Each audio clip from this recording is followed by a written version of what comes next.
We are at the Facebook Developer Garage, which was organized also by Cellity, Sarik.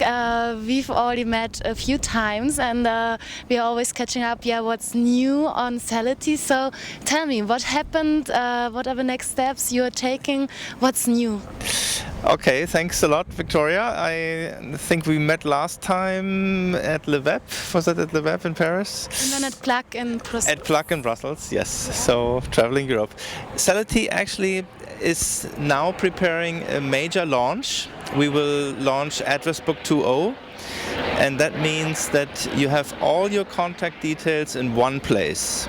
So if you have your contacts on your mobile phone, you have it in Outlook, you have it in the social networks, and that is just annoying.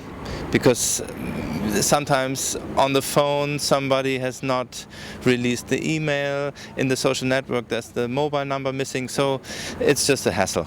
And we bring it all together and you can use the communicator for synchronizing all your contacts and then communicate directly with them.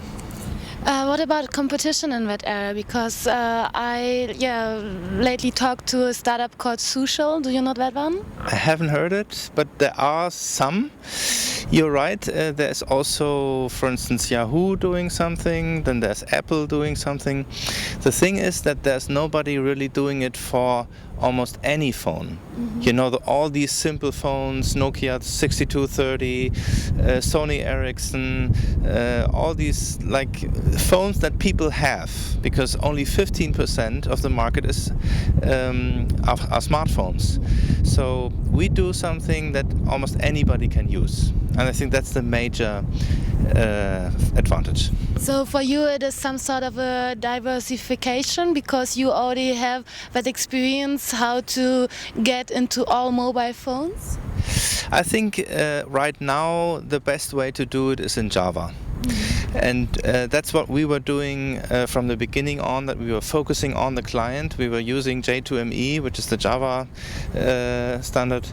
And right now, as the market is, I mean, Java runs on Symbian, it runs on BlackBerry, it runs on all Java phones. So you can really, except for very few phones like Palm, where it doesn't run, you can use it there.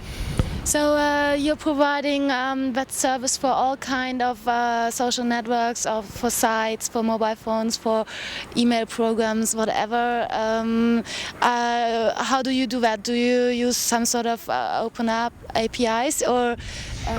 Well, you have several ways of doing it. Like for instance, we also integrate Twitter. Mm-hmm. They have an open API. We use that.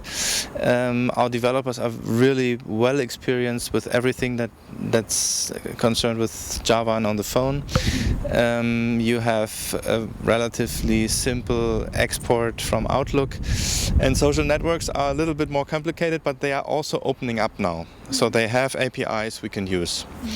And do you also offer that service for other social networks, maybe of other startups and stuff like that? You mean other smaller networks? Yes. Right now we will focus on the big ones, because that's where most people are. So we would like to really give that benefit when you are on Facebook, where you are on any other big social network, then you can synchronize and unify your contacts with the Cellity communicator then.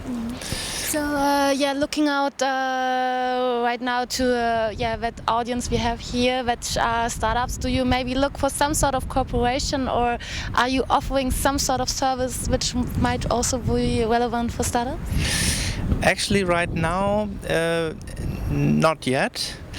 It is possible that next year we somehow develop it into a platform and we do our own API, but that is future. I mean, right now I think this is what we are doing for the first time, that we are opening it also for users with a WAP and a web app, so not only on the phone, but you can also manage your contacts on the internet. This is for cellity is new because we were always focused on the client, on the device, and I think from there on, later on, there might evolve some platform, but this is still at least summer 2009.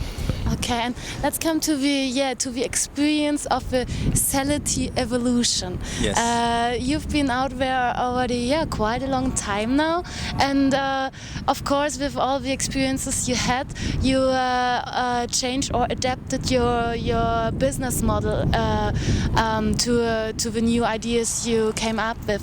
So how is that? Because there were also some sort of rumors. They were, blah, blah. Tell me a little bit about it. Yes, you're absolutely right.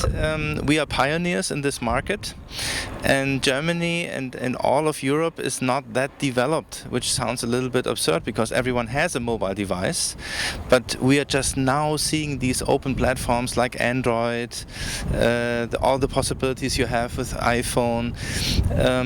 So Europe is a little bit behind. So we have most of our customers now in Asia. 60% of our users are in Asia, which we don't really see. They are mobile users. We have 5.5 million downloads, which is a lot. I think with this Address Book 2.0 we are doing now, we have a good chance of becoming even more popular here, because it's something that addresses a problem everybody has. Because you really want to have your contacts in one place, and you don't want to look for them on several platforms. And of course, you always have to stay up to date and continue developing your business model, because if you just stay fixed and close to one thing, you never will make an evolution. Huh? We started with voice. We started with a least cost router. We then evolved into messaging, and the address book is like a logical step.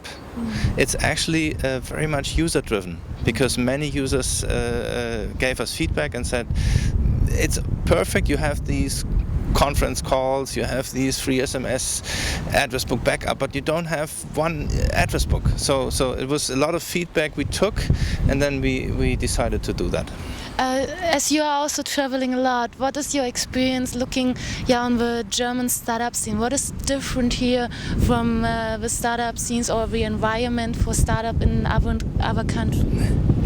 I think we will see a quite difficult phase from now on due to financial crisis and all this, as we are going into recession. So far we have seen many copycats working, like through StudiVZ and others. There are new ideas coming up which have no predecessor in the United States. For example? Well, I just last week I had a very good startup. They are doing, or let's just a very simple one, which is offline, Smabo. Have you heard of Smabo? They are promoting Facebook now on the backs of your notebooks, which is a very simple idea, but there's no predecessor, at least that I know of. So people come up with their own ideas. I think that's important, and I think they have to rely on the strength of their idea, because it will be a lot harder to get money now. So if they are completely convinced, they invent something, I think then they can also convince investors. And what would be your wish if you had one wish for free for the German startup scene especially? Actually, I think it's more like a European startup scene, because you told me you came back from Shift in Lissabon, then there's Le Web in Paris, then there's Plug in Brussels. There's so many conferences in Europe, in Amsterdam, Next Web. I think there's a European startup culture evolving, and they have like their own identity.